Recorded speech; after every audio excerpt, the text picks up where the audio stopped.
السلام علیکم ورحمۃ اللہ وبرکاتہ۔ ان الحمد للہ نحمده ونستعینه ونستغفره ونعوذ باللہ من شرور انفسنا ومن سیئات اعمالنا من يهده الله فلا مضل له ومن يضلل فلا هادي له وأشهد أن لا إله إلا الله وحده لا شريك له وأشهد أن محمدًا عبده ورسوله صلى الله تعالى عليه وآله وسلم. أما بعد فإن خير الحديث كتاب الله وخير الهدى هدى محمد صلى الله تعالى عليه وآله وسلم وشر الأمور محدثاتها وكل محدثة بدعة وكل بدعة ضلالة وكل ضلالة في النار. يا أيها الذين آمنوا اتقوا الله حق تقاته ولا تموتن إلا وأنتم مسلمون. يا أيها الناس اتقوا ربكم الذي خلقكم من نفس واحدة وخلق منها زوجها وبث منهما رجالا كثيرا ونساء واتقوا الله الذي تساءلون به والأرحام إن الله كان عليكم رقيبا. يا أيها الذين آمنوا اتقوا الله وقولوا قولا سديدا يصلح لكم أعمالكم ويغفر لكم ذنوبكم ومن يطع الله ورسوله فقد فاز فوزا عظيما. رب اشرح لي صدري ويسر لي أمري واحلل عقدة من لساني يفقه قولي. أعوذ بالله من الشيطان الرجيم. اقرأ باسم ربك الذي خلق خلق الإنسان من علق اقرأ وربك الأكرم الذي علم بالقلم علم الإنسان ما لم يعلم.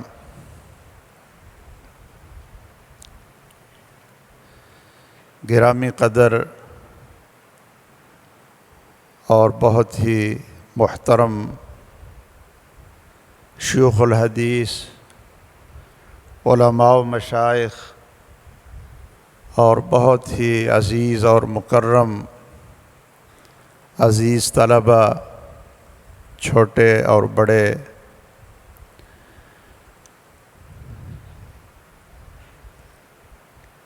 اللہ ذوالجلال کا بہت ہی احسان اور فضل و کرم ہے کہ اللہ تعالیٰ نے جس راستے کا انتخاب آپ کے لیے کیا اور آپ کا انتخاب اس راستے کے لیے کیا، یہ سب سے مبارک، سب سے افضل اور سب سے بہترین راستہ ہے۔ آپ سب جانتے ہیں کہ انسانوں میں سب سے اعلیٰ اور افضل انبیاء و رسل کی ذات گرامی ہوتی ہے، اور انبیاء علیہم السلام کے بعد سب سے افضل اور سب سے اعلیٰ اللہ تعالیٰ کی مخلوق میں وہ انبیاء کے وارث علماء کرام ہوتے ہیں۔ تو آپ اس بات پر، بلکہ ہم سب اس بات پر اللہ کا شکر ادا کریں کہ اللہ ذوالجلال نے ہمیں اور آپ سب کو توفیق دی کہ وہ العلماء ورثۃ الانبیاء، کہ انبیاء علیہم السلام کا وارث بننے کے لیے اور سید الاولین والآخرین محمد الرسول اللہ صلی اللہ تعالیٰ علیہ وسلم کی چھوڑی ہوئی وراثت کو حاصل کرنے کے لیے اللہ نے آپ کا انتخاب کیا ہے۔ اللہ یصطفی من الملائکۃ رسلا ومن الناس۔ تو آپ اپنے آپ کو چھوٹا اور حقیر نہ سمجھا کریں۔ کسی کی دولت دیکھ کر، کسی کے بڑے بڑے مکان دیکھ کر، کسی کی بڑی بڑی گاڑیاں دیکھ کر آپ اپنی عزت نفس کو چھوٹا نہ سمجھا کریں۔ یہ دنیا کی چیزیں ہیں، یہ اللہ ذوالجلال اپنے دشمنوں کو بھی دے دیتا ہے جو اللہ کو مانتے ہی نہیں۔ فرعون کو دیکھیں کہ اللہ نے اس کو ایسی بادشاہت عطا کی، دنیا کا اقتدار دیا کہ وہ اس غرور میں انا ربکم الاعلی اپنے آپ کو کہلوا رہا ہے۔ اور قارون کو اللہ نے اتنے بڑے خزانے دیے کہ وہ ان خزانوں کو دیکھ کر دھوکے میں پڑتا ہے۔ فخرج علی قومہ فی زینتی، اور ایک پروٹوکول میں نکلتا ہے۔ آج کل کے دور میں بھی آپ نے دنیا دار لوگوں کے اور اصحاب اقتدار کے پروٹوکول دیکھے ہوں گے۔ آگے پیچھے گاڑیاں ہوٹر بج رہے ہوتے ہیں اور راستے بند ہوتے ہیں۔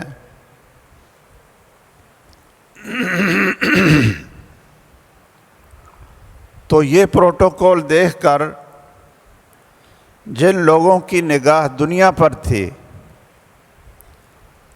تو انہوں نے یہی کہا، یا لیت لنا مثل ما اوتی قارون، کاش کہ یہ پروٹوکول اور یہ دنیا کی دولت اور یہ عزت ہمارے پاس بھی ہوتی۔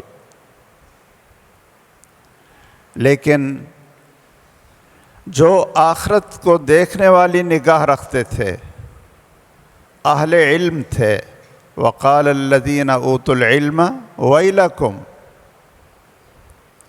اہل علم نے کہا کہ تمہیں افسوس ہو، یہ آخرت کا اجر جو اللہ نے اہل ایمان کے لیے رکھا ہے اور نیک لوگوں کے لیے رکھا ہے، وہ تو اس سے کہیں بہتر ہے، ہمیشہ رہنے والا ہے۔ اور اللہ ذوالجلال نے سب کو دکھا دیا، فَخَسَفْنَا بِهِ وَبِدَارِهِ الْأَرْضِ، کہ اللہ تعالیٰ نے اس کو اور اس کے جتنے محلات تھے، جتنی دولت تھی، سب کو زمین کے اندر دھنسا دیا، اور اس طرح ان کا نام و نشان مٹا دیا کَأَن لَّمْ تَغْنَ بِالْأَمْسِ، کہ جیسے کل اس کا وجود ہی نہیں تھا۔ اس لیے آپ کو جو اللہ ذوالجلال نے پروٹوکول دیا ہے وہ دنیا میں کسی کو نہیں دیا۔ آپ کے لیے جو معیار محمد الرسول اللہ صلی اللہ علیہ وسلم نے دیا ہے وہ کسی کے نصیب میں نہیں ہے۔ خیرکم من تعلم القرآن وعلمہ، اس سے بڑی ڈگری کسی کے پاس نہیں ہے جو محمد الرسول اللہ صلی اللہ علیہ وسلم کی زبان مبارک سے نکلی ہے۔ خیرکم، احبکم، افضلکم، جو قرآن سیکھتا اور سکھاتا ہے اس سے افضل کوئی نہیں۔ اور کیا آپ نے دنیا کے کسی شخص جو دنیا دار ہو، مال اور دولت میں بہت اونچا ہو، لیکن قرآن اور سنت سے جاہل ہو، آپ سوچ سکتے ہیں کہ اس کا یہ بظاہر چھوٹا سا پروٹوکول اور جو طالب علم کو اور علماء کو، معلم الناس الخیر، جو لوگوں کو خیر کی بات سکھاتا ہے، جو اللہ ذوالجلال نے ان کو پروٹوکول دیا ہے وہ کیا ہے؟ آپ یہ احادیث مبارکہ پڑھتے رہتے، آپ جن راستوں پہ چل کر آتے ہیں، جاتے ہیں، چھٹی ہوتی ہے پھر آپ آتے ہیں، داخلے کے لیے آتے ہیں، تو آپ عام راستوں پر نہیں چل رہے ہوتے بلکہ ان راستوں پر چل رہے ہیں جو جنت کی طرف جاتے ہیں۔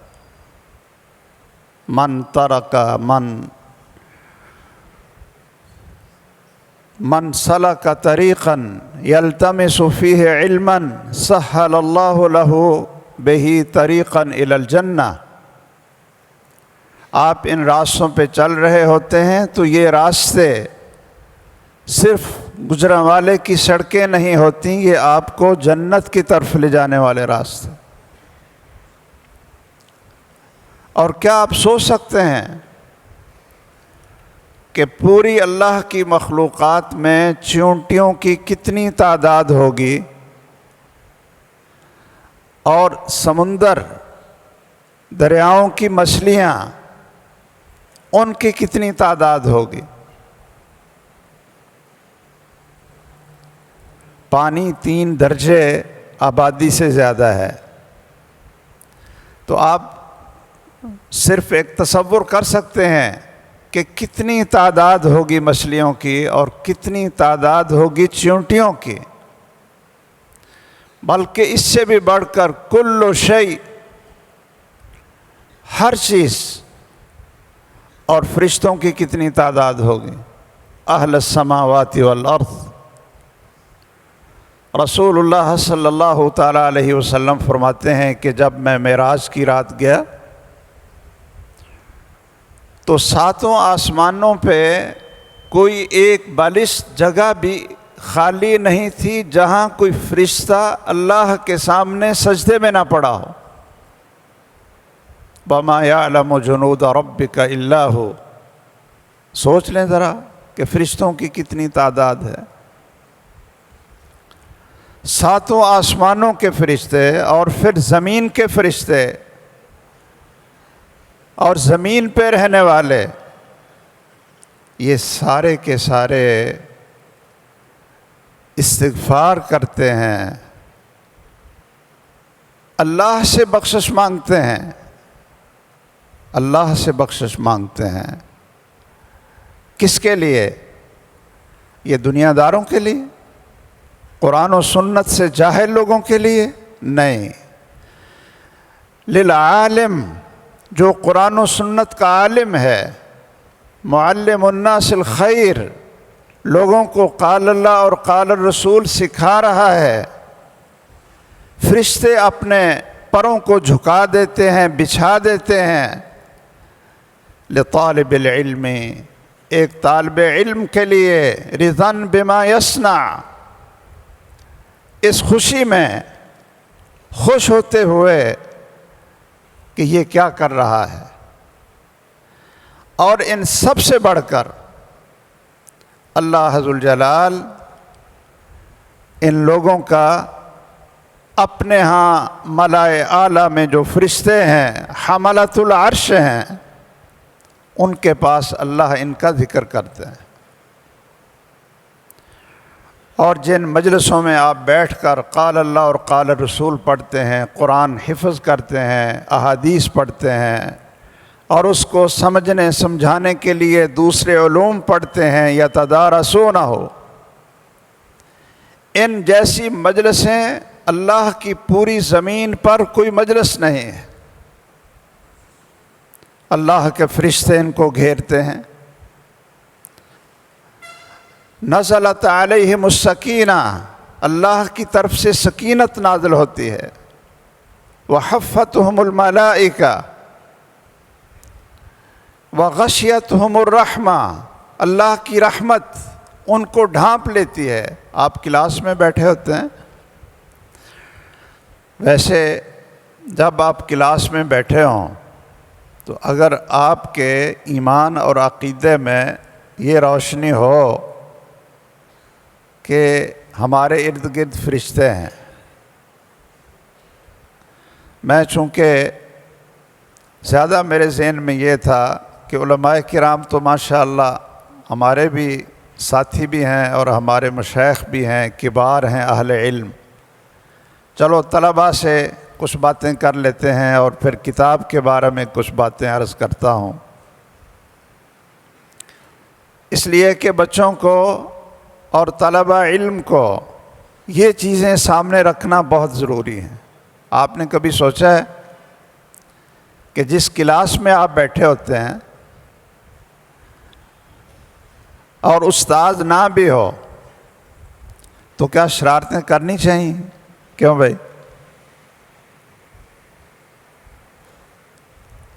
کہ استاد نہیں بیٹھا، چلو استاد تو نظر نہیں آ رہا، لیکن یہ تو اپنا ایمان بنا لینا کہ ہماری اس کلاس کے ارد گرد کون ہے؟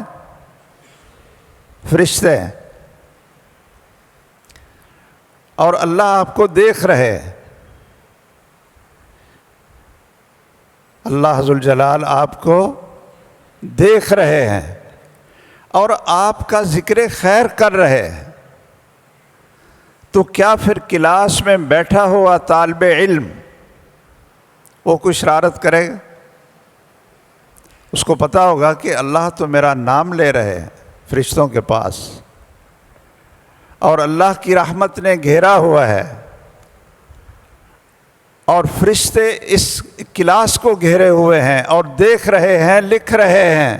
استاذ کلاس میں نہیں بھی ہے تو آپ کتاب کے مطالعے میں آپ مصروف ہو جائیں گے، اس کا حاشیہ پڑھیں گے، اس کی شرح پڑھیں گے، اپنے ساتھیوں سے اس کا مذاکرہ کریں گے، یا ایک دوسرے کو چھیڑ خانی کریں گے۔ یہ تو ایمان کی بات ہے نا، کہ ہمارا عقیدہ کہاں تک مضبوط ہے اور اس کے اوپر ہمارا یہ عمل ہے۔ اللہ ذوالجلال نے جو آپ کو یہ نعمت عطا کی ہے، حقیقت ہے آپ کو مصطفیٰ بنایا، مجتمع بنایا اور چن لیا سب لوگوں سے، اپنے پیغمبر کی وراثت کے لیے آپ کا انتخاب کیا۔ اس لیے ہمارا فرض بنتا ہے، سب سے پہلی بات جو میں عرض کرنا چاہتا ہوں کہ طلباء علم اپنے دل کو اللہ کی محبت سے بھر لیں، محمد الرسول اللہ صلی اللہ علیہ وسلم کی محبت سے بھر لیں، قرآن اور سنت کی محبت سے بھر لیں، اور اللہ کا خوف اور اللہ کا تقوی پیدا کریں۔ کیوں؟ اس لیے کہ جو نور آپ حاصل کرنے کے لیے آئے ہیں یہ گندے برتن میں اور نجس اور ناپاک جگہ پر نہیں جاتا، یہ اللہ کا نور ہے، یہ خوبصورت، خوشبودار اور محبت کرنے والے دلوں میں اترتا ہے۔ امام شافعی رحمہ اللہ جب امام مالک کے پاس گئے ان سے موطا اور دوسرے مسائل پڑھنے کے لیے، انہوں نے 11 سال کی عمر میں موطا امام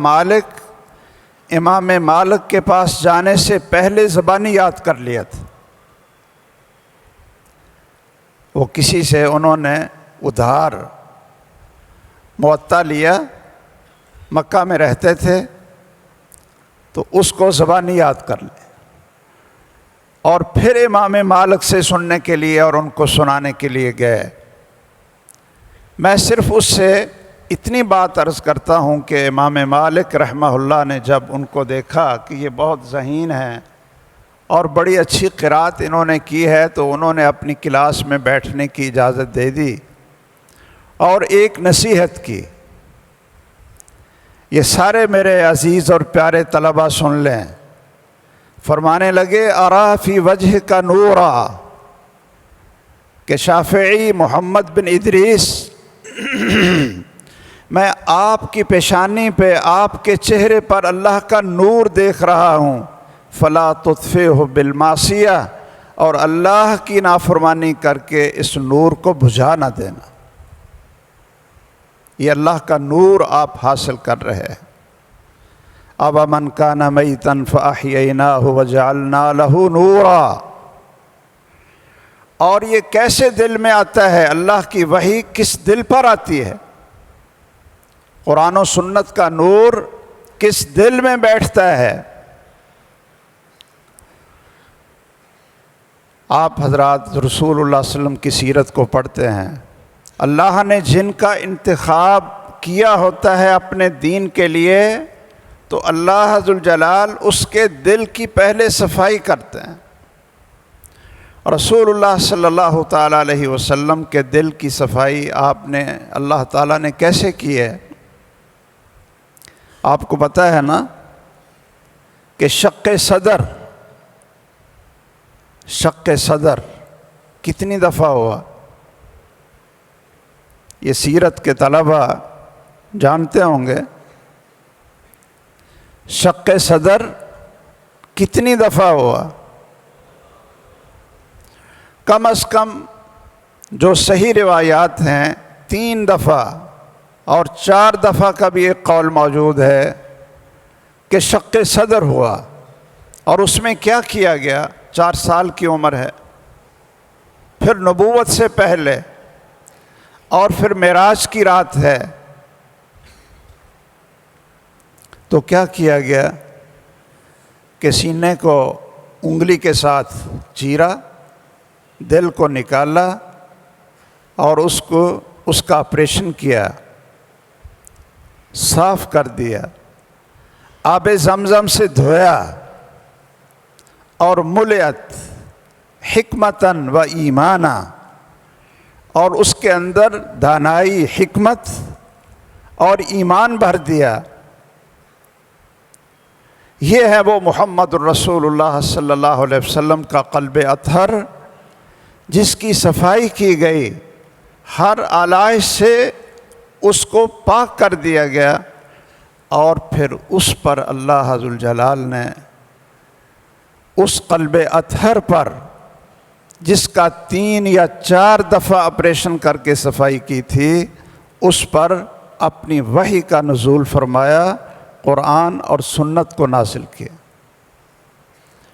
ہم جو طلبہ علم ہیں، جو العلماء ورثۃ الانبیاء ہیں، ہم اس طرح تو اپنے دل کا آپریشن کروا بھی لینا تو فائدہ نہیں ہوگا۔ ہمیں اپنے دل کی صفائی کیسے کرنی چاہیے؟ یہ تھوڑی سی باتیں میں عرض کرتا ہوں۔ ہمیں اپنے دل کی صفائی اللہ کی محبت سے کرنی ہے۔ والذین آمنوا اشد حبا للہ، سب سے زیادہ محبت ہمارے دلوں میں کس کی ہونی چاہیے؟ اللہ ذوالجلال کی۔ آپ اسی کی محبت میں یہاں آئے ہیں، آپ کا مقصد یہی ہے کہ اللہ راضی ہو جائے، اور ہمیں اپنے دلوں کی صفائی مخلوق میں محمد الرسول اللہ صلی اللہ علیہ وسلم کی محبت سے کرنے، صحابہ کرام کی محبت سے ہم نے اپنے دلوں کی صفائی کرنی، آپریشن کرنا ہے۔ قرآن کی تلاوت سے اور تہجد سے۔ طلبہ کے لیے ہمارے مشائخ وہ فرمایا کرتے تھے کہ طلبہ کے لیے بڑی تہجد نہیں ہے، یعنی لمبا وقت نہیں ہے۔ طلبہ کی تہجد 20 منٹ 25 منٹ اگر 2 رکعت پڑھ لی جائیں، اس سے نیند میں فرق نہیں پڑتا کہ اگر 20-25 منٹ طلبہ کو پہلے اٹھا دیا جائے فجر کی اذان سے پہلے، اور وضو کر کے 2 رکعت پڑھ کر دعا کر لیں، ان ناشئۃ اللیل ہی اشد وطئا واقوم قیلا، یہ ہے دل کو مضبوط کرنے والا عمل۔ پہلے مدارس کا دورہ کرتے تھے حضرت حافظ محمد یحییٰ صاحب عزیز میر محمدی رحمہ اللہ اور حافظ مسعود عالم صاحب حافظہ اللہ کے والد گرامی مولانا یحییٰ شرق پوری رحمہ اللہ، وہ تمام مدارس کا دورہ کرتے تھے اور طلباء کو اس بات پر لگاتے تھے کہ جمعرات کا روزہ رکھ لیا کریں، سوموار کا روزہ رکھ لیا کریں تاکہ دل کی صفائی ہو۔ اور وہ یہی فرماتے تھے کہ عام لوگوں کی تہجد لمبی ہوتی ہے، اور جو طلباء علم ہیں، جو سیدنا ابو ہریرہ رضی اللہ تعالیٰ عنہ کی طرح پورا دن قال اللہ قال الرسول کو یاد کرنے والے ہیں، ان کی تہجد چھوٹی ہوتی ہے۔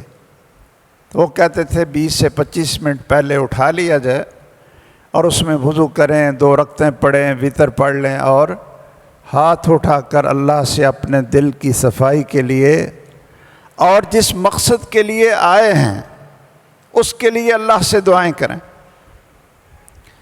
آپ حضرات سے بھی میری یہی گزارش ہے کہ اپنے دلوں کو صاف کریں، پہلے صفائی ہو اور پھر اس میں اللہ اور اس کے رسول کی محبت کا، قرآن اور سنت کی محبت کا رنگ بھریں۔ اپنے دل سے کینے کو، بغض کو، نفرت کو، تحقیر کو، تکبر کو، ان سب بیماریوں کو نکال دیں۔ ایک دوسرے کا احترام کریں، ایک دوسرے سے محبت کریں، ایک دوسرے کی مدد کریں۔ حقیقت ہے کہ میں جب اس آیت کو پڑھتا ہوں تو مجھے اپنا یہ ماحول اور قرآن مجید کی اس آیت کا مصداق بالکل الٹ نظر آتے ہیں۔ کیا وَإِذْ أَخَذَ اللَّهُ مِيثَاقَ النَّبِيِّينَ لَمَا آتَيْتُكُم مِّن كِتَابٍ وَحِكْمَةٍ ثُمَّ جَاءَكُمْ رَسُولٌ مُّصَدِّقٌ لِّمَا مَعَكُمْ لَتُؤْمِنُنَّ بِهِ وَلَتَنصُرُنَّهُ،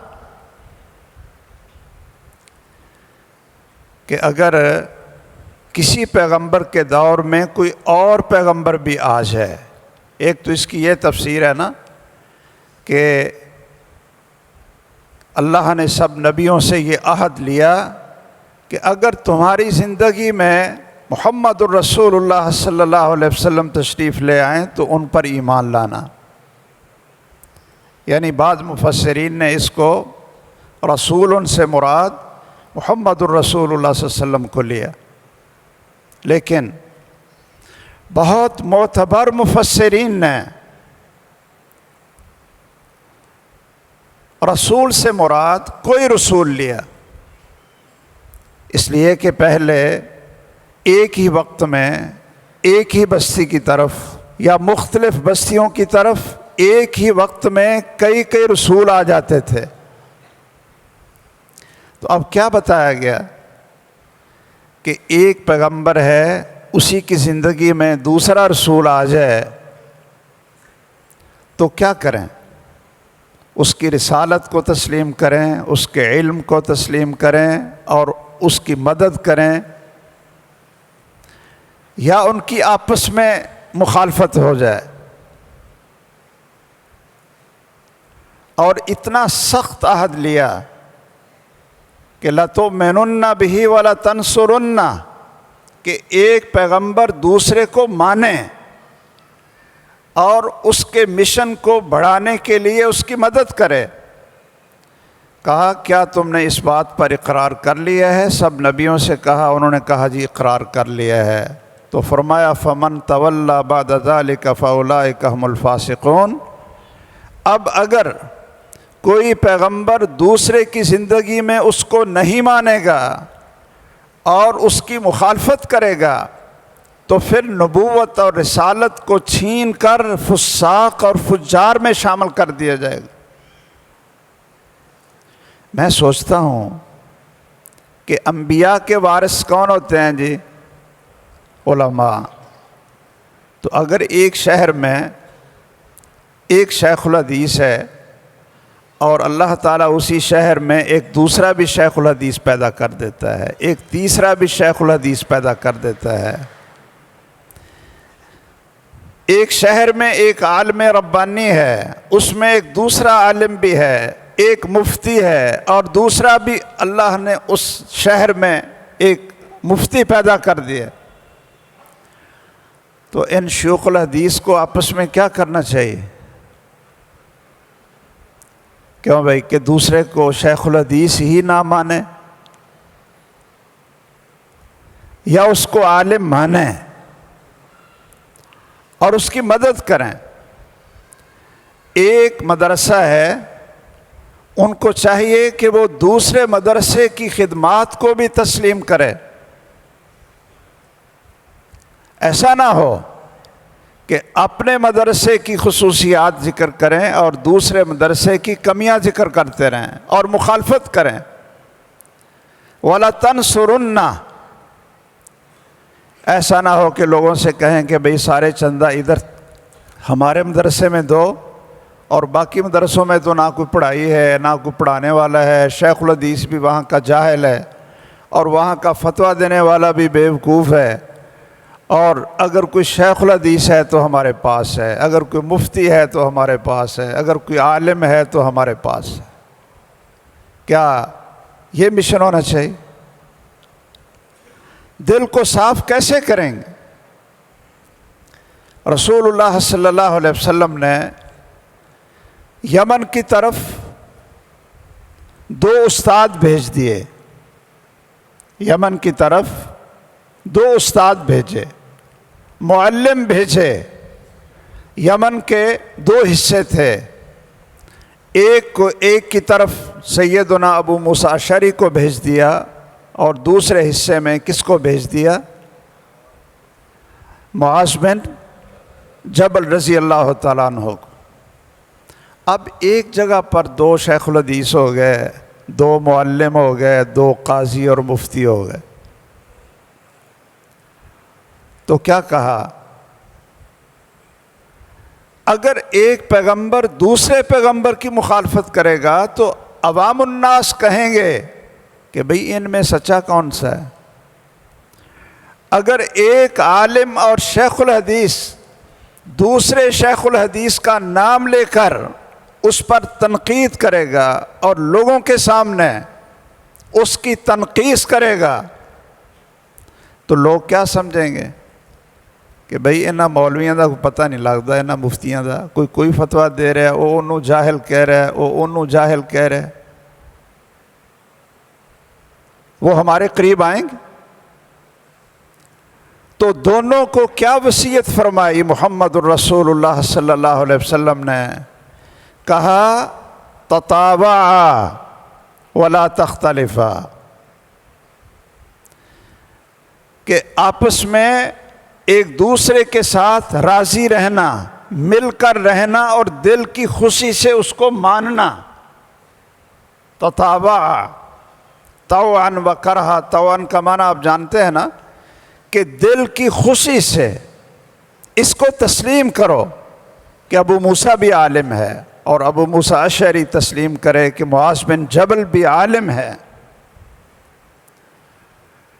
ولا تختلفا، اگر ایک نے فتویٰ دے دیا ہے تو دوسرا خاموش رہے، اس کا احترام کرے، مخالفت نہ کرنا۔ علماء لکھتے ہیں کہ تتابعا صرف نہیں کہا بلکہ آگے کہا ولا تختلفا، اس لیے کہا کہ ایک دفعہ ہی موافقت نہیں کرنی بلکہ اختلاف کرنا ہی نہیں۔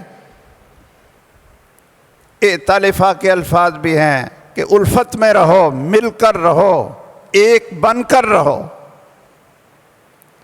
اختلاف نہ کرو۔ آگے بشرا ولا تنفرا، یسرا ولا تعسرا، اس کے معنی آپ جانتے ہیں۔ ان 2 نصوص کو سامنے رکھ کر آپ ایسے عالم بنیں، ایسے شیخ الحدیث بنیں، ایسے مفتی اور مبلغ بنیں کہ ابھی سے عہد کر لیں کہ ہم نے دوسرے عالم کی توہین نہیں کرنی، دوسرے مفتی کو اپنے سے کمتر نہیں سمجھنا، دوسرے شیخ الحدیث کو بھی اپنے سر کا تاج سمجھنا ہے، اور عوام الناس کے اندر، لوگوں کے اندر اس کی توہین اور تحقیر یہ قطع نہیں کریں گے۔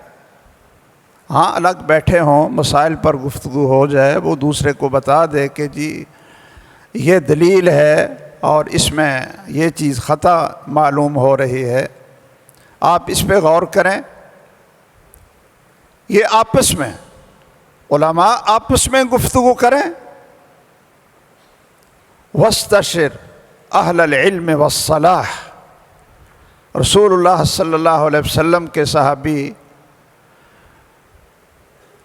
سیدنا عمر بن خطاب جب خلیفہ بنے تو انہوں نے بھی ابو موسیٰ اشعری کو کوفے کا گورنر بنایا اور ان کو لکھا وَاسْتَشِرْ أَهْلَ الْعِلْمِ وَالصَّلَاحِ، کہ اہل علم اور نیک لوگوں کے ساتھ مشورہ کرو۔ تو اپنے دلوں کو بغض سے پاک کریں، اپنے دلوں کو کبر سے پاک کر لیں، عداوت سے پاک کر لیں، اور بڑوں کی، اساتذہ کی، علماء کی محبت سے اس کو مزین کریں۔ ویسے ایک بات میں صرف عرض کر کے آگے چلتا ہوں، عزیز طلبہ، اپنے دلوں کو اللہ کا تقوی سے مزین کریں گے تو پھر کسی کی غیبت ہوگی، کسی کی چغلی کریں گے؟ وارث نبی ہو، جن محدثین کی ہم سندیں پڑھ کر قال قال رسول اللہ کہتے ہیں نا، ان میں عبداللہ بن مبارک کا نام آپ نے سنا ہے۔ کتنے پاکیزہ تھے وہ لوگ، یہ تھے طلبہ علم۔ ان سے کسی نے پوچھا کہ آپ لوگوں کے پاس نہیں بیٹھتے، اکیلے گھر جا کر بیٹھتے ہیں؟ کہتے ہیں لوگوں کے پاس بیٹھیں گے تو چغلی ہوگی، بیٹھے ہی نہ۔ کہنے لگے کہ گھر میں اکیلے بیٹھ کر آپ کو اکتاہٹ نہیں ہوتی؟ کوئی لوگوں کے پاس بیٹھا کریں، کوئی انس پیدا ہو، کوئی الفت ہو۔ کہنے لگے لوگوں کے پاس بیٹھیں گے تو چغلیاں کریں گے، اور گھر میں مجھے کوئی وحشت نہیں ہوتی، اس لیے کہ میں گھر میں رسول اللہ صلی اللہ علیہ وسلم کے ساتھ اور صحابہ کے ساتھ زندہ رہتا ہوں۔ کیا معنی؟ کہ قال اللہ اور قال الرسول کتابیں پڑھی ہیں، وہ احادیث پڑھتا ہوں، پڑھاتا ہوں، اور مجھے کیسے وحشت ہو سکتی ہے؟ عبداللہ بن وہب مصری امام مالک کے شاگرد ہیں، کہتے ہیں میں نے امام مالک کو سنا رحمہ اللہ، وہ فرماتے تھے ان العلم لیس بکثرت الروایہ ولکنہ نور یجعلہ اللہ فی القلوب، کہ لوگوں جو علم ہے یہ زیادہ کتابیں پڑھنے سے نہیں ہے، زیادہ روایات کرنے سے نہیں ہے، کہ لاکھوں کی تعداد میں احادیث اور سندیں یاد ہوں، یہ علم نہیں ہے۔ علم تو ایک نور ہے جو اللہ عز الجلال لوگوں کے دلوں میں القاء کر دیتے ہیں، نور ہے۔ عبداللہ بن وہب مصری کہتے ہیں امام مالک کے شاگرد ہیں، ان کے تربیت یافتہ ہیں، یہ ذرا سنیں غور سے۔ کہتے ہیں کہ مجھے نہ چغلی کی عادت بن گئی، تو میں نے کہا یہ عادت کیسے چھوٹے گی؟ ویسے آپ بھی غور کریں اس پر، اپنے ساتھیوں کی چغلیاں، علماء کی چغلیاں، جماعتیں ایک دوسرے کے اختلاف ہے، وہ بیٹھے ہوں تو چغلیاں، اور یہ بڑی چسکے دار اور مزیدار ڈش ہے چغلی، اس کو شیطان بڑا مزیدار بنا دیتا ہے، بڑا چسکا آتا ہے، لیکن اس کا نقصان کیا ہے؟ خیر عبداللہ بن وہب کہتے ہیں کہ میں نے نظر مان لی کہ جب بھی مجھ سے چغلی ہوگی تو میں ایک روزہ رکھوں گا، ہر چغلی کا ایک روزہ رکھوں گا، نظر مان لی۔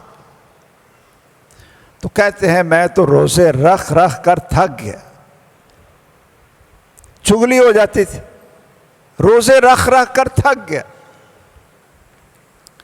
کہتے ہیں پھر میں نے نظر مانی کہ میں جب بھی کسی کی چگلی مجھ سے ہوگی تو 1 درہم صدقہ کروں،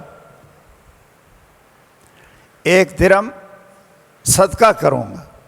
تو کہتے ہیں جب مجھے بار بار 1 درہم کا صدقہ کرنا پڑا نا، تو مال تو آپ جانتے ہیں نا جی، اللہ نے بھی کہا ہے زُيِّنَ لِلنَّاسِ حُبُّ الشَّهَوَاتِ مِنَ النِّسَاءِ، مال سے بڑی محبت اللہ نے ڈالی ہے لوگوں کے دلوں میں۔ تو کہتے ہیں جب میں نے کچھ درہم صدقہ کیے نا، تو پھر میں نے کہا میں کتنے پیسے صدقہ کروں گا، تو پھر اللہ ذوالجلال نے مجھ سے چگلی کی عادت ختم کروا دی۔ آپ طلبہ میں رہتے ہیں، آپس میں حسد نہیں ہونا، آپس میں ایک دوسرے کے بارے میں کینہ نہیں رکھنا، اور کسی کی پینسل، کسی کا قلم، اور پینسل اور قلم اور کیا ہوتا ہے آپ کے پاس بھائی، جو آپ اپنے الماریوں کو تالا لگا کر سنبھال کر رکھتے ہیں، یہ کن سے آپ ڈرتے ہیں کہ چوری کرے گا کوئی؟ اللہ کے نبی کا وارث بننے والے سے ڈرتے ہیں کہ یہ چوری کر لے؟ یہ سوچا جا سکتا ہے؟ پینسل قلم ہوگی، یا کوئی جرابیں ہوگی، یا صابن ہوگا، یا زیادہ قیمتی چیز اگر کوئی آپ کے پاس ہے تو وہ پنجیری ہوگی۔ کیوں بھائی؟ واللہ لا یؤمن، واللہ لا یؤمن بی، واللہ لا یؤمن بی، اللہ کی قسم وہ شخص مجھے رسول مانتا نہیں۔ کون سا؟ کہ جس کا پڑوسی اس سے ڈر رہا ہو کہ یہ میری عزت کو لوٹے گا یا میرا مال چوری کر لے، وہ مومن نہیں۔ اور آپ تو وارث رسول بن رہے، آپ کس سے ڈر رہے ہیں؟ عبداللہ بن مبارک رحمہ اللہ، وہ شام میں گئے حدیث لکھنے کے لیے، طالب علم بن کر۔ ان سے پوچھا گیا کہ آپ کب تک طالب علم رہیں گے؟ وہ کہنے لگے کہ مرنے تک میں چاہتا ہوں کہ طالب علم رہوں، اس لیے کہ ہر چیز طالب علم کے لیے بخشش کی دعائیں کر رہی ہے، اور اس دعا سے میں محروم نہیں ہونا چاہتا۔ شام میں گئے خراسان سے، اور وہاں ان کو قلم کی ضرورت پڑی تو اپنے ساتھی سے ادھار لے لی۔ یاد رکھیے، اگر چوری کی عادت پڑی ہو کسی طالب علم کو تو اس کے پاس اللہ کا نور نہیں آئے گا۔ کتابیں شاید وہ کتنی پڑھ لے، وہ کتنا الفیہ پڑھ لے، اس کو زبانی یاد کر لے، کافیہ پڑھ لے، اور شرح جامی پڑھ لے، صحیح بخاری پڑھ لے، لیکن اس کے علم میں برکت نہیں ہوگی۔ کسی سے قلم ادھاری لی اور احادیث لکھیں شام میں جا کر، اور فارغ ہوئے، اپنا سامان باندھا تو واپس خراسان میں آئے۔ آ کر سامان کھولا نا، تو جو قلم کسی ساتھی سے ادھاری لی تھی نا، وہ بھول کر سامان کے اندر ہی لے۔ تو کیا خیال ہے اس دور کی قلم کتنی قیمتی ہوگی؟ کیوں بھائی؟ کسی کانے یا درخت کی لکڑی لے کر اس کو چھین لیا اور قلم بنا لی۔ اگر کوئی ہم جیسا ہوتا تو کوئی نہ کوئی اجتہاد کر لیتا نا بھائی، کہ چلو ان کے لیے دعا کر چھوڑیں گے، یہ قلم کی کیا حیثیت ہے، کانا ہی ہے چھوٹا سا، وہ کوئی اور بنا لے گا۔ لیکن نہیں، جن لوگوں کا علم آپ پڑھ رہے ہیں، جن لوگوں کی سند سے یہ علم آپ کو پہنچا ہے، جو واقعتاً العلماء ورثۃ الانبیاء کے مصداق تھے، وہ پھر خراسان سے چلے۔ یہ تقریباً اگر آپ نیٹ پر بھی دیکھیں گے تو یہ 16,000 کلومیٹر بنتا ہے، 15-16,000 کلومیٹر بنتا ہے خراسان سے شام دمشق۔ پھر دوبارہ اپنی سواری پر بیٹھے اور دوبارہ دمشق گئے، شام گئے اور اس ساتھی کو ڈھونڈ کر اس کی قلم کو واپس کیا۔ میں آپ سے امید رکھتا ہوں کہ یہ ساری احادیث صرف عوام الناس کو سنانے کے لیے نہیں ہیں کہ وہ علماء کی عزت کریں کہ ہم نبیوں کے وارث ہیں، بلکہ یہ نصوص ہم سب کے لیے ہیں کہ ہم بھی ایک دوسرے کا احترام اور محبت اور عزت کریں۔ یہ نصوص اور احادیث ہمارے لیے بھی ہیں۔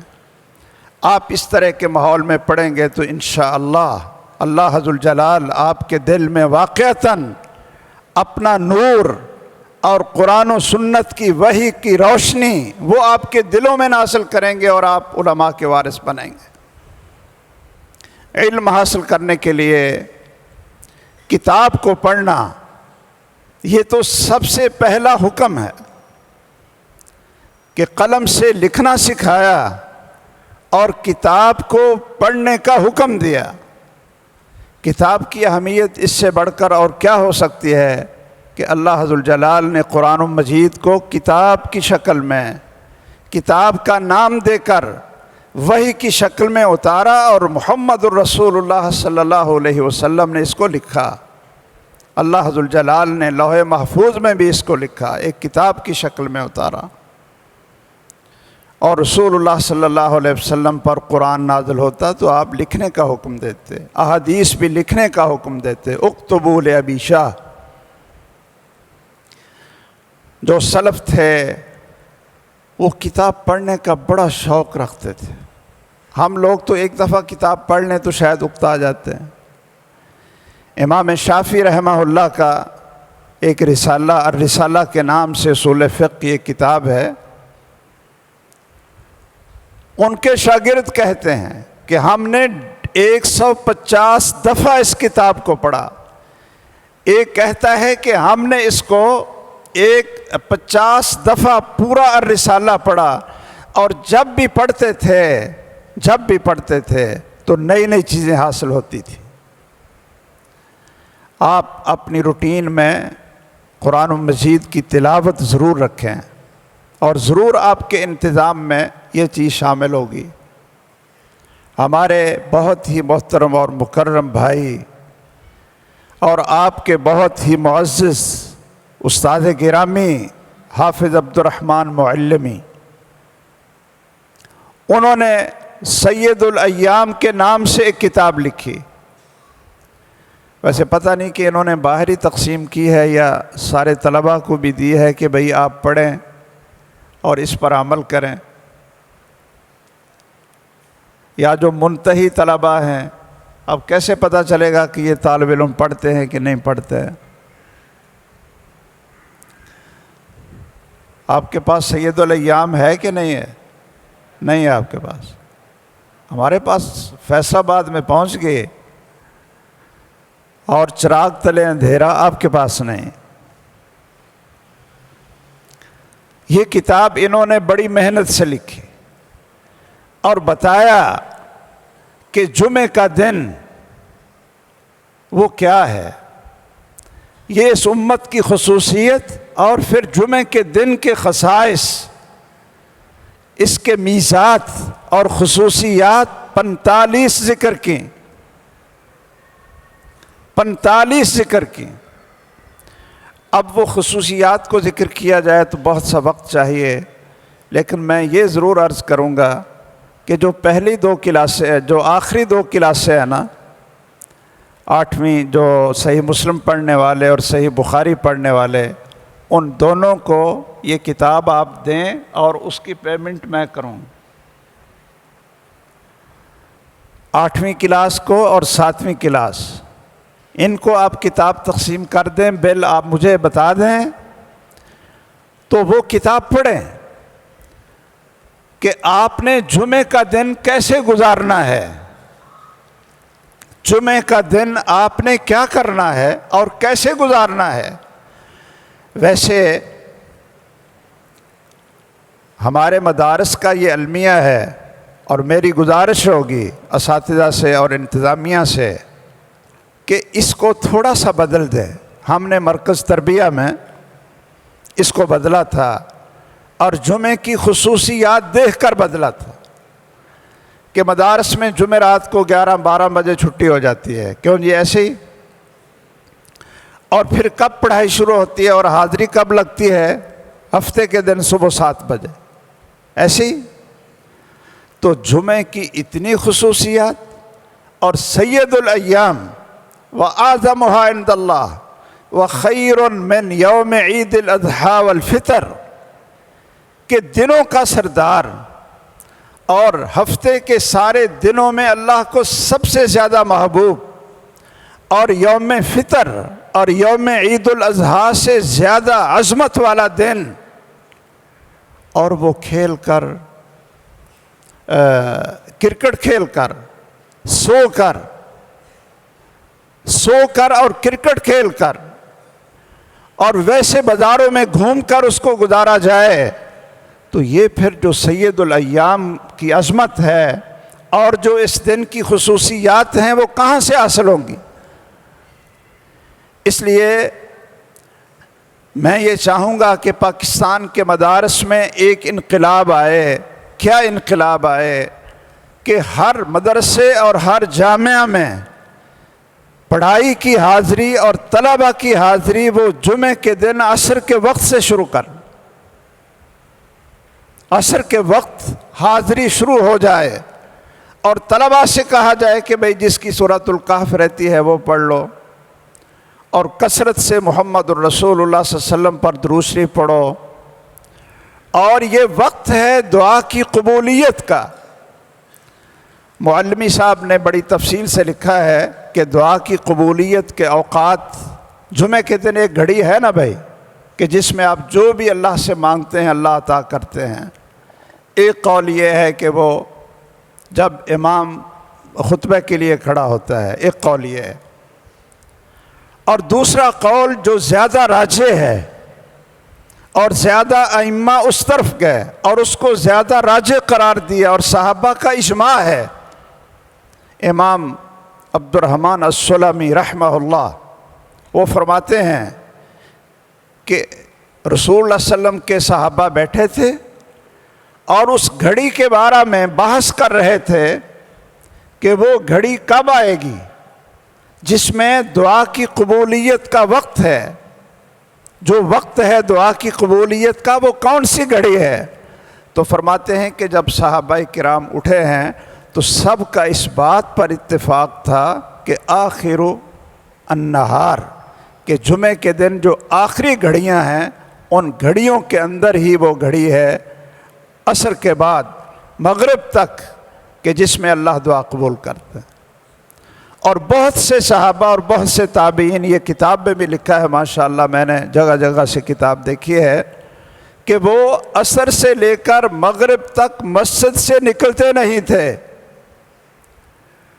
تو آئیے ہم بہت ہی حقیقت ہے بڑا تشکر اور امتنان کا اظہار کرتے ہیں کہ انہوں نے یہ کتاب لکھی، صحیح احادیث کا انتخاب کیا، جہاں اختلاف تھا وہاں ترجیح کا ذکر کیا، ائمہ کے اقوال لکھے اور بہت عظیم الشان کتاب لکھی۔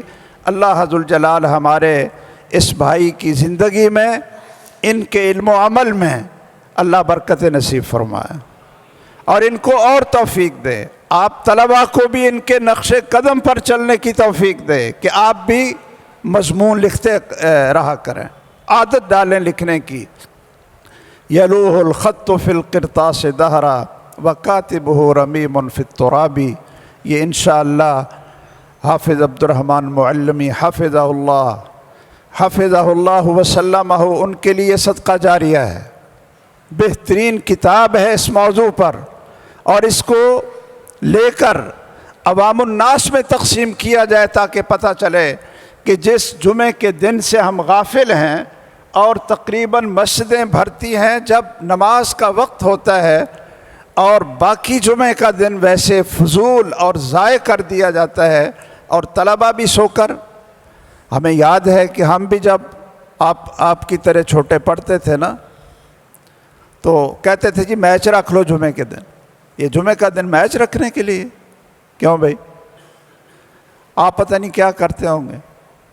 لیکن ہمیں تو کسی نے یہ پابندی لگائی نہیں تھی نا. اگر ہمیں بھی یاد ہوتا کہ بھئی چلو جمعے کے دن عصر کے وقت سے حاضری لگا لیں، اور جو اساتذہ یہاں جامعہ میں رہتے ہیں ان کی ذمہ داری لگا دیں کہ حاضری اور پھر مغرب کے بعد مطالعہ، عشاء کے بعد مطالعہ، تاکہ ہفتے کے دن کے سبق کی تیاری ہو. سبق بغیر مطالعہ کے پڑھیں گے نا جی، چھٹی ہو جائے گی جمعرات کو اور پھر حاضری ہوگی ہفتے کے دن صبح 7 بجے، تو نہ مطالعہ کیا ہوگا نہ مذاکرہ کیا ہوگا، تو سبق کی کیا سمجھ آئے گی؟ دل و دماغ تو کھیل کی طرف ہوگا. اس لیے اللہ ذوالجلال توفیق دے. جو کچھ باتیں میں نے عرض کی ہیں یہ اللہ تعالی ہمارے لیے بھی آپ کے لیے بھی عمل کی توفیق عطا فرما دے. آپ کو اللہ ورثۃ الانبیاء بنا دے، اور اس کتاب کو اللہ تعالیٰ صدقہ جاریہ بنا دے، اور بھی کتابیں لکھیں، آپ بھی عادت ڈالیں. آمین. وآخر دعوانا ان الحمد للہ رب العالمین. سبحانک اللہم وبحمدک، اشہد ان لا الہ الا انت، استغفرک واتوب الیک.